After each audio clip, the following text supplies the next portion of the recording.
কি করবেন এ টাকা দিয়ে? যদি কবর নিয়ে যেতে পারেন, আখেরাতে কাজে লাগে, তাহলে তো একটা ব্যাপার ছিল। তা তো পারবেন না। আপনি বলবেন না পারলে কি হয়েছে, ছেলে মেয়ে খাবে, ছেলে মেয়ে ভোগ করবে নিশ্চিত।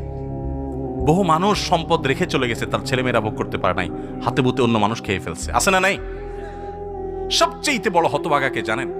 আল্লাহর জমিনে সবচেয়ে বড় দুর্ভাগা, সবচেয়ে বড় বেয়াকুব এবং নির্বোধ মানুষ হলো সে, যে যাদের জন্য চুরি করবে তারাও সে দায় নিবে না। কিয়ামতের দিন ছেলে আয়সা বলবে না, আব্বা চুরিদারি ডাকাতি 2 নম্বরই যা করছেন, ঘুষ সুদ যা খাইছেন আমাদের জন্যই তো খাইছেন, আল্লাহ আমার আব্বারা জাহান্নামে দিয়ে না, আমাদের নিয়ে যান।